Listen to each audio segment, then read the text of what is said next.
आज हमारा देश विश्व स्तर पर विभिन्न क्षेत्रों में प्रगति कर रहा है, लेकिन इसके साथ ही विभिन्न आर्थिक एवं सामाजिक समस्याएं हमारे देश को खोखला कर रही है।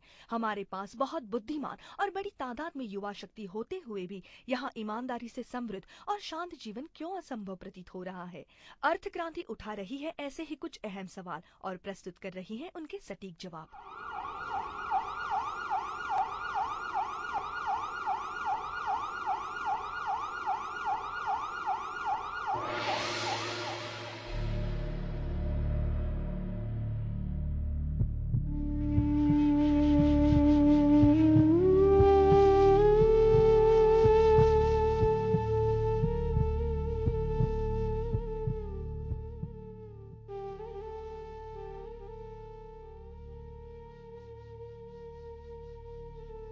व्यक्तिगत स्तर पर आज हमारा जीवन भ्रष्ट होता जा रहा है। हर कदम पर हम भ्रष्टाचार का सामना कर रहे हैं। साथ ही राष्ट्रीय स्तर पर एक बहुत बड़ी असुरक्षा की भावना का सामना कर रहे हैं। विदेशी आक्रमण हो या दहशतवाद या देश को बांटने वाली, हमें फूट डालने वाली हर तरह की संघटनाएं हो, ये सब क्यों हो रहा है? अलगाववाद को बढ़ावा दिया जा रहा है। लोगों में हर तरह की गलत भावनाएं भड़काई जा रही हैं कि किसी एक की वजह से दूसरे पर अन्याय हो रहा है, एक प्रांत की वजह से दूसरे प्रांत पर अन्याय हो रहा है, एक जाति की वजह से दूसरे जाति पर अन्याय हो रहा है, एक धर्म की वजह से दूसरे धर्म को असुरक्षा महसूस हो रही है। ये सब किस बात के लक्षण है? गांव से निकलकर लोग बड़ी मात्रा में शहरों की ओर जा रहे हैं। सिर्फ तरक्की के लिए नहीं, रोजगार के लिए भी, जीने के लिए भी। अंत में इसका परिणाम दिखाई देता है वो खाली पड़े गांव के और गंदगी से भरे शहरों के रूप में। जिनके पास सब कुछ है और जिनके पास कुछ भी नहीं, ऐसे दो वर्ग है। पर जिनके पास कुछ भी नहीं है उनको तो अपने अस्तित्व के लिए संघर्ष करना ही पड़ रहा है, और जिनके पास सब कुछ है उन्हें अब असुरक्षा का डर सताने लगा है। पर बदकिस्मती से हम किसानों के लिए, अपने समाज के लिए और अपने भाई बंधुओं के लिए बस अफसोस जाहिर करने के अलावा कुछ नहीं करते। हर तरह की निराशा सी छा जाती है। सहायता के लिए किसानों को हर तरह के पैकेजेस दिए जा रहे हैं, पर फिर भी किसानों की आत्महत्याएं रुकने का नाम नहीं ले रही हैं। आज इस देश का हर गरीब आदमी, छोटा मोटा बिजनेसमैन, किसान, सब लोग अर्थव्यवस्था से बाहर फेंका जा रहा है। पर आज की व्यवस्था सिर्फ अर्थ से संबंधित है, सिर्फ पैसों से और पैसों के लिए जुड़े हुए हैं। आदमी के लिए जीने की उमंग को बनाए रखना दूभर हो गया है। आज का बुढ़ापा यानी बीच रास्ते में लेटे हुए पल पल मौत की राह देखना, क्योंकि आज की बनाई हुई आरोग्य व्यवस्था का लाभ लेने लायक पैसे जेब में नहीं है, देखभाल करने के लिए परिवार नहीं है। सीधी डिग्निफाइड लाइफ और ग्रेसफुल डेथ, इन दोनों चीजों से हम कोसों दूर जा रहे हैं, कोसों दूर। लौटेंगे या नहीं पता नहीं। इंसान के लिए जीना एक अभिशाप बन गया है, पर यह अभिशाप प्रकृति की देन नहीं है, इंसान की बनाई हुई व्यवस्था की देन है। ये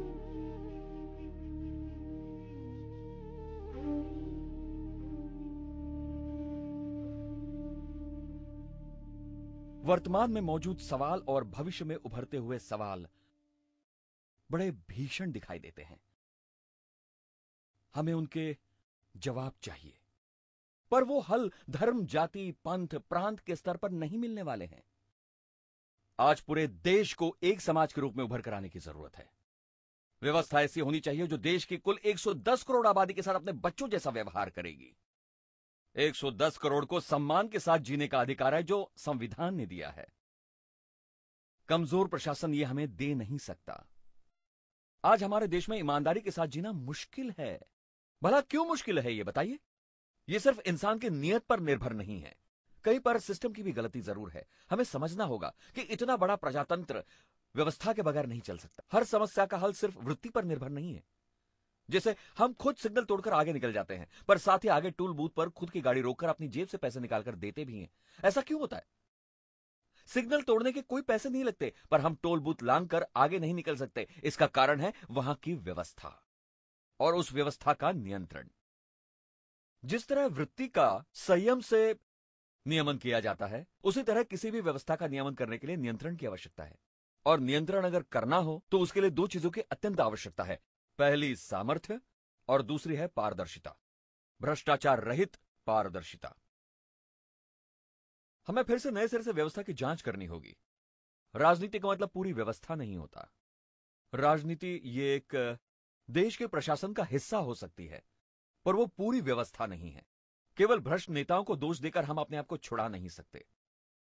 हमें इसी व्यवस्था में से कुछ जवाब ढूंढने होंगे और परिपूर्ण जवाब हमें देने होंगे, जिससे राजनीति में भी बड़े बदलाव हम बहुत ही कम समय में ला सकते हैं। 150 साल पहले अंग्रेजों ने हम पर राज किया था। हमने उन्हें भगा दिया, बड़ी मेहनत से उन्हें खदेड़ दिया यहां से। और आज क्या? आज उन्हीं लोगों को रेड कार्पेट ट्रीटमेंट दे रहे, कह रहे आओ और हम पर राज करो। हमसे यह नहीं संभलता। हमारे पास पूंजी नहीं है, व्यवस्था नहीं है, सिस्टम नहीं है। ऐसा क्यों? सवाल व्यवस्था का है। व्यवस्था ये कोई अनदेखी, अनजानी, कठिन चीज नहीं है। कार्य प्रणाली, ऐसा हम इसको सीधी भाषा में कह सकते हैं। व्यवस्था का ये कार्य होना चाहिए कि जिसे लालच हो रहा है उसे लालच से दूर रखा जाए, और व्यवस्था का ये काम होना चाहिए कि जो कर्तव्यनिष्ठ रहते हैं उन्हें कर्तव्यनिष्ठ बने रहने के लिए प्रोत्साहन व्यवस्था की तरफ से मिलता रहे। और ऐसी व्यवस्था को उभारना और व्यवस्था की रचना, इस तरफ आंदोलन का ध्यान केंद्रित होना चाहिए। और मुझे ऐसा लगता है कि अर्थ क्रांति आंदोलन की खासियत यह है कि यह आंदोलन व्यवस्था की संरचना की तरफ खास ध्यान देता है।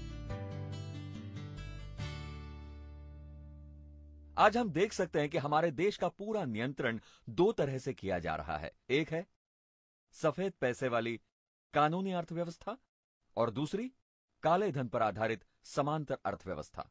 हमारे देश में सिर्फ समांतर अर्थव्यवस्था ही नहीं बल्कि समांतर राज्य शासन या शासन व्यवस्था भी मौजूद है। हमारे यहां कानून का दायरा काफी बड़ा है। संविधान है, पुलिस है, न्यायपालिका है, मीडिया है, पर साथ ही साथ ये सब कहीं ना कहीं काले पैसों से घिरे हुए हैं। इस बात का एहसास है हमें। अभी किया तो ऑपरेशन, बाद में होगा सिर्फ पोस्टमार्टम। देश में चल रही अर्थव्यवस्था का पूरा प्रवाह अगर शरीर के रक्त प्रवाह के तुलना में रखा जाए, वैसे शरीर में काफी मात्रा में खून होता है, वो बहता भी है, हृदय अच्छा खासा पंप भी कर रहा है, लेकिन शरीर में बहने वाला खून अगर फेफड़ों से नहीं गुजरा, किडनी से पास नहीं हुआ और अगर लीवर से होकर नहीं गुजरा, तो खून का जो कार्य है शरीर के सभी मांसपेशियों को आवश्यक तत्व उन तक पहुंचाना और उन्हें वापस लाना, ये कार्य ही संभव नहीं हो पाता। और साथ ही अशुद्धता बाहर फेंकना, ये कार्य भी संभव नहीं हो पाता। और इसीलिए हमारा ये पेशेंट ये सीरियस हो गया है। उसे बीमारियां हजार होंगी, पर उसकी प्रमुख बीमारी ये है कि उसके अंदर रक्त पेशियों का एक ऐसा समांतर जाला है जिसे अगर सर्जरी करके तुरंत ना काटा गया तो उस पेशेंट का बचना मुश्किल है। समांतर जाला काटकर और उसमें बहता सारा खून किडनी से, आंतों से, फेफड़ों से, हर तरफ से अच्छी तरह से बहने लगेगा। फिर भी उसकी बाकी सारी बीमारियों का इलाज तो करना ही पड़ेगा, यानी बाकी सारी दवाइयां चालू रखनी ही होंगी। लेकिन ये ऑपरेशन अगर तुरंत नहीं किया तो हम लोगों को ये उपाय अमल में लाने का समय तक नहीं मिलेगा, और इसीलिए ऑपरेशन करने की इमरजेंसी है। और वो ऑपरेशन है समांतर रक्त पेशियों के जाले को काटने का और शरीर के हर अंग में खून को प्रवाहित करने का। ये वो ऑपरेशन है, और इसके लिए समांतर अर्थव्यवस्था को पूरी तरह से मुख्य अर्थव्यवस्था में शामिल कर लेना, ये अर्थक्रांति का प्रमुख उद्देश्य है। और जल्द से जल्द जिनका उपाय किया जाना चाहिए, ऐसे लक्षण अगर पूछे जाएं तो कहा जा सकता है कि अर्थक्रांति का जवाब इस बारे में बिल्कुल साफ है। बड़े मूल्य की नोटों का इस्तेमाल एक तरफ है और बैंकिंग प्रणाली का विस्तार मर्यादित होना ये दूसरी तरफ है।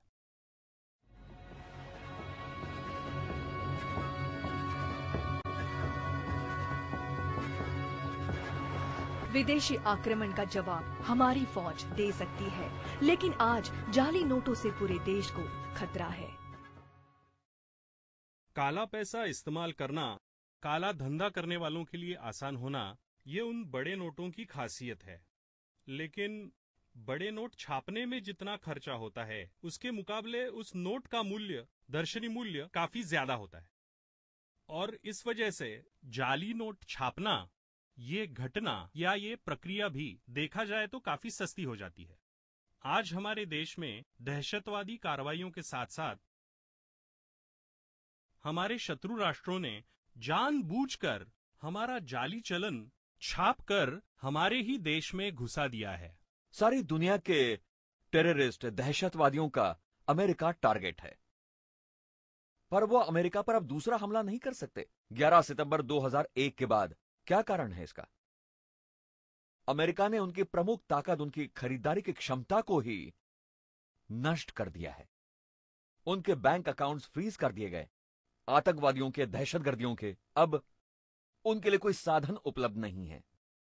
इसके बिल्कुल उल्टे हमारे देश में 13 दिसंबर 2001 का भारतीय संसद भवन पर का हमला, मुंबई पर हुआ 26 नवंबर 2008 का हमला, इतनी सारी दहशतगर्दी रोज, हर रोज होने वाली। इनको रोकने के लिए क्या हो रहा है आज? हमारे यहां असली नोट, नकली नोट, बड़े वाले नोट समझ में नहीं आ रहे हैं। क्या हम इसे बदल नहीं सकते? क्या हम इसे टाल नहीं सकते? देश में आतंकवाद फैलाना या सैबोटेज करना, इसका ये बड़ा ही आसान सा तरीका है, जाली नोट छापना। और इस वजह से इन बड़ी नोटों का जाना ये सिर्फ इस देश में फैले काले व्यवहार को रोकने के लिए आवश्यक है, ऐसा नहीं, तो इस देश की अपनी नींव ही इन बड़ी नोटों की वजह से खतरे में आ गई है। ये सिर्फ नैतिकता का सवाल नहीं है, ये देश की सुरक्षा का भी सवाल है।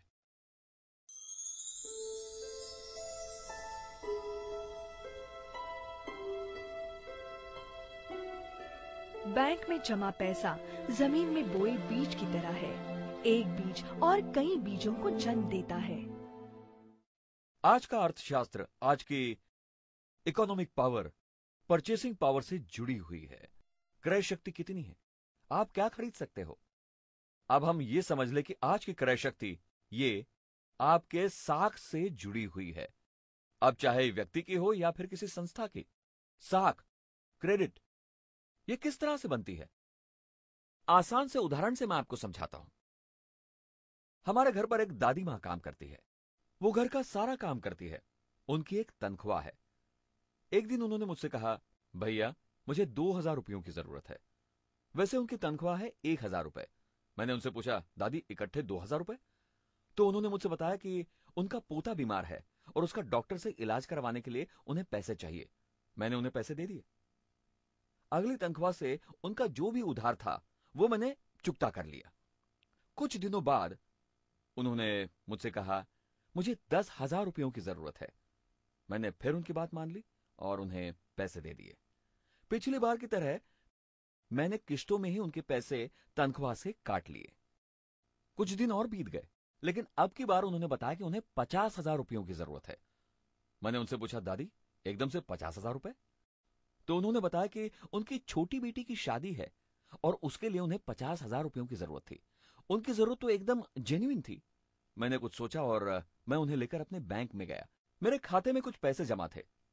उसमें से मैंने थोड़े पैसे निकालकर और उनका अपने नाम पर एक फिक्स डिपॉजिट बनवा लिया। वो सर्टिफिकेट लेकर मैं बैंक मैनेजर के पास गया और मैंने उनसे विनती की कि ये फिक्स डिपॉजिट मैं आपके पास गिरवी रखता हूं, क्या इसके बदले आप दादी मां को 50,000 रुपयों का लोन दे सकते हैं? तो वो तैयार हो गए। दादी मां का अकाउंट खोला गया और उनके अकाउंट पर 50,000 रुपए क्रेडिट हो गए।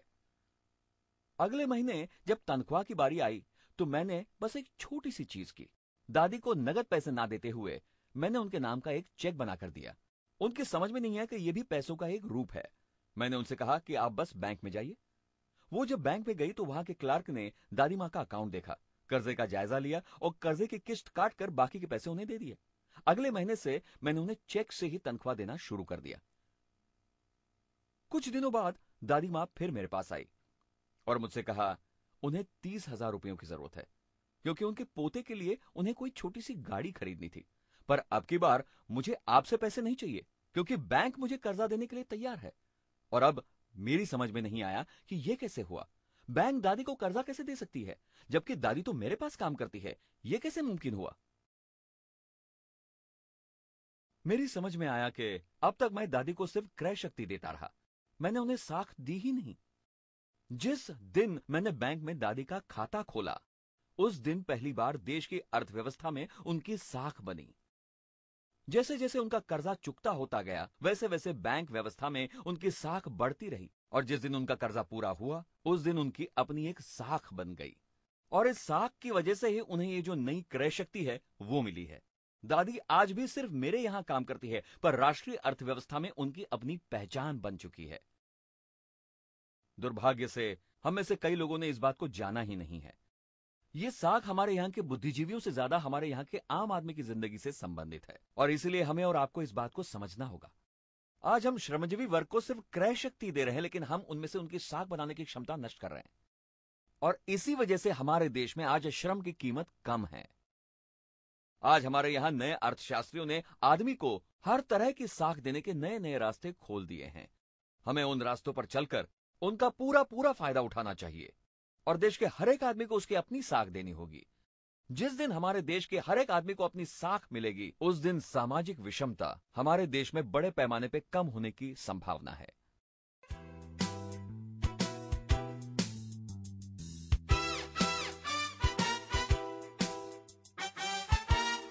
विकसित देशों में क्रेडिट मनी कैश मनी से 5 गुना अधिक होता है, किंतु भारत में केवल 0.8 गुना है। हम हर एक आदमी को क्रेडिट दे सकते हैं। बैंक व्यवस्था आज हमारे देश में मौजूद है। इस बैंक व्यवस्था को हम और विकसित कर सकते हैं, जिसके जरिए हम हर आदमी तक क्रेडिट पहुंचा सकते हैं। बैंक व्यवस्था और क्रेडिट ये कैसे होती है? आखिर पैसा बनता कैसे है?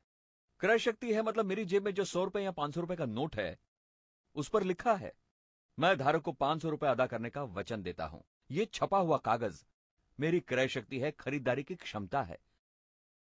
यह कागज कैसे तैयार होता है? आज रिजर्व बैंक संविधान से मिले हुए नियमों के अनुसार इस कागज का निर्माण करती है। इसके पीछे किसी भी धातु का बैकअप नहीं है। कुछ साल पहले था, सोने का हुआ करता था। एक और चीज का मतलब फॉरेन करेंसी का था। यह हुआ इस्तेमाल किया जाने वाला नगद पैसा। दूसरा पैसा जो हम बना सकते हैं, हर आदमी निजी रूप से बना सकता है, जिसे हम क्रेडिट मनी या साख पूंजी कह सकते हैं।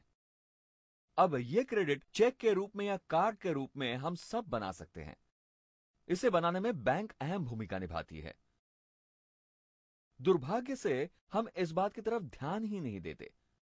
आज हमारे देश में एक बड़े पैमाने पर सरकार का बनाया हुआ पैसा इस्तेमाल करते हैं, उसकी नगद क्रय शक्ति को इस्तेमाल करते हैं। हमारे देश में आज भी सिर्फ 20% लोग बैंक के जरिए कारोबार करते हैं। विकसित अर्थव्यवस्था में बिल्कुल इसकी उल्टी तस्वीर दिखाई पड़ती है। वहां पर 90 से 95% कारोबार बैंक के जरिए ही करना पड़ता है। इसके कुछ कारण हैं। ऐसा क्यों होता है? वहां पर पैसा किस पैमाने पर इस्तेमाल होता है? वहां पर नगद पैसा कितनी मात्रा में उपलब्ध है? वहां की कर प्रणाली कैसी है? वहां का प्रशासन कैसा है? ये सारी चीजें एक दूसरे से संबंधित हैं।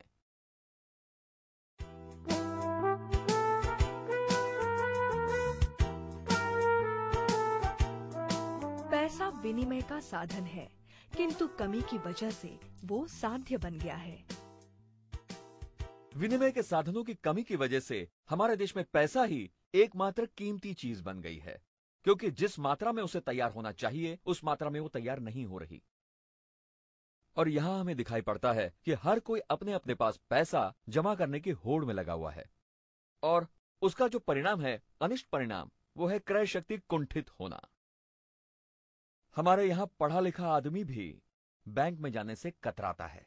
उसका रुझान भी नगद लेने की तरफ ही ज्यादातर होता है। ऐसा क्यों होता है? इसके 2 प्रमुख कारण हैं। एक तो हमारे पास बहुत बड़ी मात्रा में बड़े मूल्य के नोट उपलब्ध हैं। बैंक में गए बगैर ही हम आसानी से जिंदगी भर अपना सारा काम चला सकते हैं, क्योंकि चंद नोटों के बदले हमें खरीदारी की ताकत मिल जाती है। जहां हमें क्रेडिट की जरूरत महसूस नहीं होती, वहां हम नोटों का इस्तेमाल बड़े पैमाने पर करते हैं।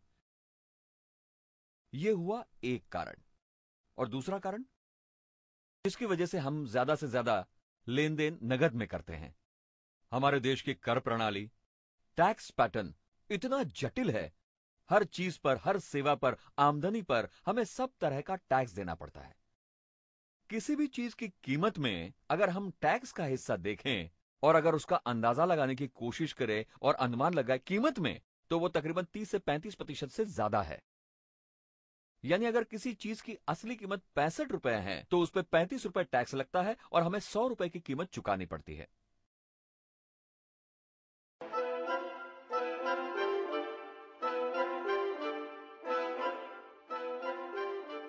कमजोर प्रशासन और भ्रष्टाचार की वजह से विकास योजनाएं बस कागजों में दफन होकर रह जाती हैं।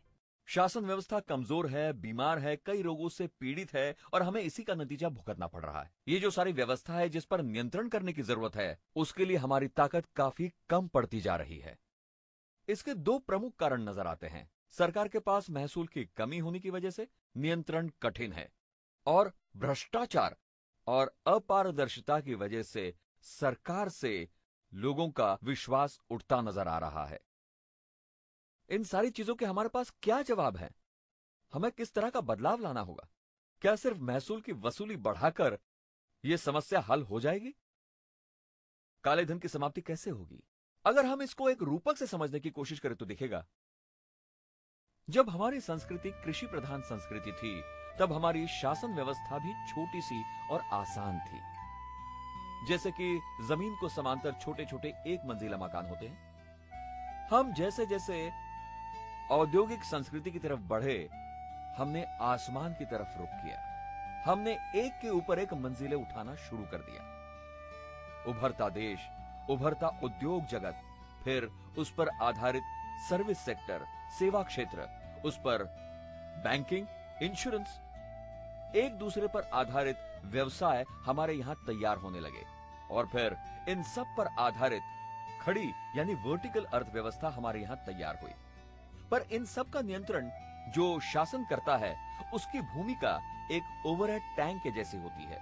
ओवरहेड टैंक में जो पानी भरता है वो नीचे की सभी मंजिलों पर सप्लाई होता है, पर यह पानी ऑटोमेटिकली ऊपर नहीं चढ़ता, उसे पंप करना पड़ता है और पंप करने के लिए नीचे रिजर्वायर की टंकी जरूरी होती है। हमारे देश के अर्थव्यवस्था में भी बड़ी मात्रा में पानी उपलब्ध है, जिसे हम पोटेंशियल या क्षमता कहते हैं, पर बदकिस्मती से पानी ऊपर ओवरहेड टैंक तक नहीं पहुंच पाता। पंप चालू है, पर पानी ऊपर क्यों नहीं पहुंच पाता? हम पंप की ताकत तो बढ़ा रहे हैं, बार बार बढ़ा रहे हैं, पर फिर भी पानी ऊपर नहीं पहुंच रहा। जब हम इसकी जांच करते हैं तो समझ में आता है कि ये पानी ऊपर उठाने वाले पाइप्स जो हैं, वो सारे टूट फूट चुके हैं, गल चुके हैं, पुराने हो गए हैं। पानी ओवरहेड टैंक में पहुंचने से पहले ही बाहर निकल रहा है। ये बाहर निकलने वाला पानी यानी काला धन है और ये पंप और पाइप की सिस्टम जो पानी ऊपर तक पहुंचाती है, उसे हम कर व्यवस्था, टैक्स पैटर्न कहते हैं। जिन जिन चीजों को सरकारी मदद की जरूरत है, अनुदान चाहिए, सरकारी नियंत्रण चाहिए, वहां पर जैसे कि नलों की मदद से पानी पहुंचाया जाता है, वैसे मदद पहुंचाई जाती है। पर दुर्भाग्य से आज ओवरहेड टैंक में पानी नहीं है, इसलिए प्रशासन कमजोर है। ओवरहेड टैंक में पानी नहीं है, इसलिए नीचे के नलके में पानी नहीं आता और जो पानी बाहर बह रहा है, उसी पर आधारित एक पूरी की पूरी व्यवस्था तैयार हो चुकी है। ये एक समांतर अर्थव्यवस्था है और जिन मंजिलों पर पानी नहीं आता, उन लोगों को इसी अर्थव्यवस्था का सहारा लेना पड़ता है, क्योंकि जीने के लिए पानी तो जरूरी है। इसी तरह जीने के लिए पैसा जरूरी है और जब यही पैसा लोगों को कानूनी अर्थव्यवस्था से नहीं मिलता, तब उन्हें समांतर अर्थव्यवस्था का सहारा लेना पड़ता है, साहूकारों के पास जाना पड़ता है। महीना 3% से लेकर 10% तक ब्याज देकर हमें पैसा उठाना पड़ता है और जब उसकी भरपाई नहीं होती तो हमें खुदकुशी करनी पड़ती है। छोटे किसान, छोटे व्यापारी, अपनी रोजी रोटी कमाने वाले छोटे छोटे बिजनेसमैन कह सकते हैं, सारों की समस्या भयानक है। अब इस पर हमारे पास सिर्फ एक ही रास्ता है, इन सब तक पैसों का स्रोत पहुंचाना, आखिर तक पहुंचाना। उस ओवरहेड टैंक पर जो पाइप्स पानी बाहर फेंक रहे हैं, उन सड़े गले पाइप्स को हमें बदलना होगा। एक ऐसा पाइप चाहिए जिससे सारा पानी ऊपरी टंकी तक पहुंचेगा। जब टंकी पूरी तरह भर जाएगी तो और नए पाइप्स भी जोड़ सकते हैं। छोटे किसानों के लिए, छोटे छोटे व्यवसायिकों के लिए हम नए नल जोड़ सकते हैं, उन तक पानी पहुंचा सकते हैं। ट्रांजैक्शन टैक्स के रूप में ये पाइप हम डाल सकते हैं।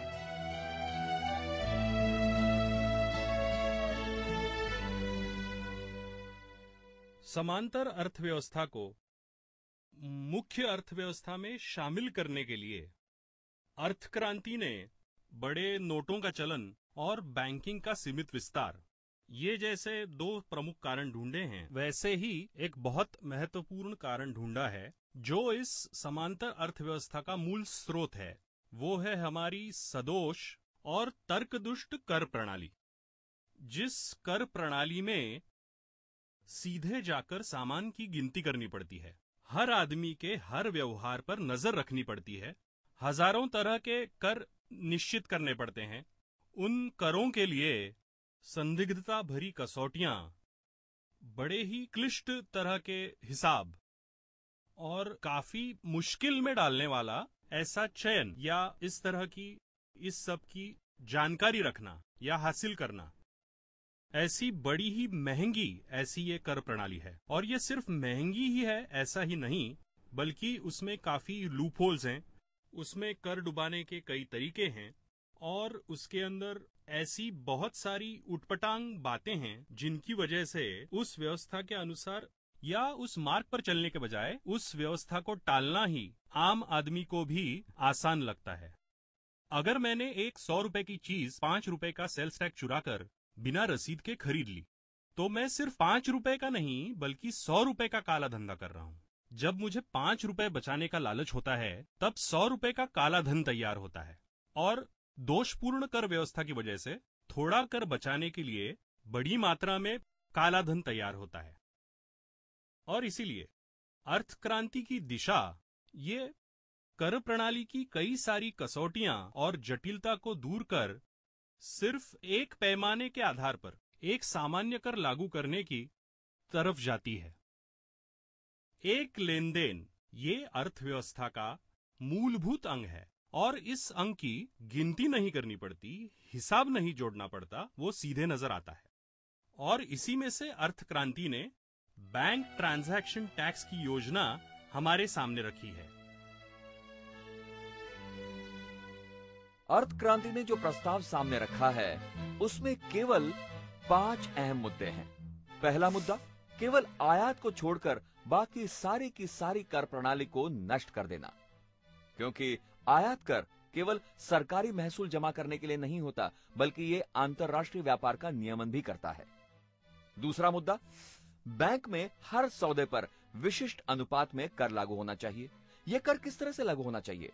यह कर किस तरह से लागू किया जाना चाहिए? नंबर 1, यह कर जिस खाते में पैसा जमा होने वाला है उसी खाते पर लागू होना चाहिए। नंबर 2, केवल 2% अनुपात में जिस खाते में पैसा जमा होने वाला है उस पर कर लागू किया जाना चाहिए। हम उदाहरण के तौर पर 2% मानकर चल सकते हैं।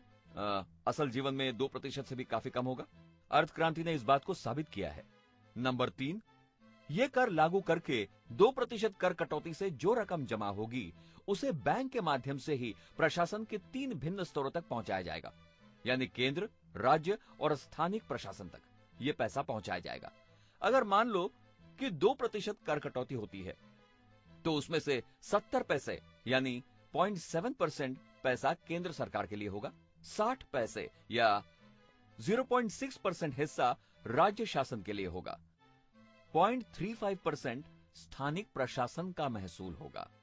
जहां जो बैंक काम कर रही है वहीं उस बैंक का कार्यक्षेत्र होगा। हर व्यवहार पर बैंक को विशिष्ट अनुपात में कुछ कमीशन मिलना चाहिए, क्योंकि कर संकलन करने की सबसे बड़ी जिम्मेवारी हम बैंक व्यवस्था को सौंप रहे हैं।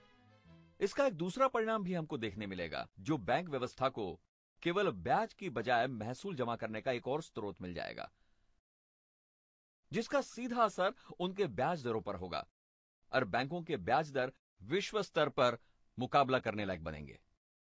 दुनिया के सारे विकसित राष्ट्रों में पूंजी की लागत यानी बैंकों के ब्याज दर 2% से 5% के अनुपात में है, पर हमारे देश में यह दर 15% से भी ज्यादा है। हमारी पूंजी की लागत ही ज्यादा होने की वजह से हमारी अर्थव्यवस्था की गति पर उसका असर होता है।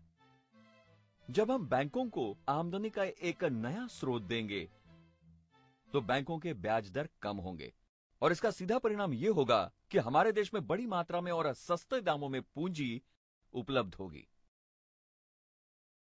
हम जो तीसरा मुद्दा ला रहे हैं वो है 50 रुपए से ऊपरी कीमत के सारे नोट जल्द से जल्द बंद कर देने चाहिए। देखा जाए तो दुर्भाग्य है कि हमारे देश में लगभग 78% लोग यानी कुल 82 करोड़ लोगों की प्रति व्यक्ति आय 20 रुपए प्रतिदिन से भी कम है। यानी आज मेरी आमदनी अगर 100 रुपए है और अगर 4 लोग मुझ पर निर्भर हैं तो वो आमदनी 20 रुपए हुई। यानी आज हमारे यहां के 82 करोड़ लोग प्रति व्यक्ति 20 रुपए से कम आमदनी में गुजारा कर रहे हैं। 82 करोड़ लोग, और हमारे यहां नगद पैसा यानी मुद्रा की कीमत है तकरीबन 6 लाख करोड़ रुपयों के आसपास। उसमें से 91% नोट 100 रुपए से ऊपर की कीमत के हैं। यानी 82 करोड़ लोगों को सिर्फ 8 या 9% क्रय शक्ति उपलब्ध है। फिर ये सब किन के लिए है? 100 रुपए से ऊपरी कीमत के नोट किन के लिए है? उसमें भी और अधिक दुर्भाग्य की बात है, आज हमारे देश में 68% से 70% नोट 500 और 1000 के चलते हैं। 500 और 1000 के नोटों की जरूरत आखिर किन्हें है? अमेरिका में इस्तेमाल की जाने वाली सबसे बड़ी नोट $100 की है, जो सिर्फ 7% संख्या में मौजूद है। हमारे देश की सबसे बड़ी 1000 रुपए की नोट 24% मात्रा में उपलब्ध है और साथ ही 500 रुपए की नोट 45% है। ये जो चलन उपलब्ध है उसमें इतने बड़े पैमाने पर बड़ी कीमत के नोट उपलब्ध हैं, पर जिन्हें सचमुच पैसों की जरूरत है उन तक वो नहीं पहुंच पाता क्योंकि उतनी मुद्रा ही उपलब्ध नहीं है। ये हमारे देश में गरीबी का एक प्रमुख कारण है। हमारा चौथा मुद्दा है कि नगद के लेन देन पर किसी भी तरह का कर नहीं होना चाहिए। किसी भी तंदुरुस्त समाज में ऐसा माना जाता है कि जिसकी कर देने की क्षमता ही नहीं है उस पर कर नहीं लागू होना चाहिए। जैसे हम अगर किसी एक घर का उदाहरण ले तो घर के हर सदस्य को घर चलाने में सहयोग देना होता है। यानी क्या करना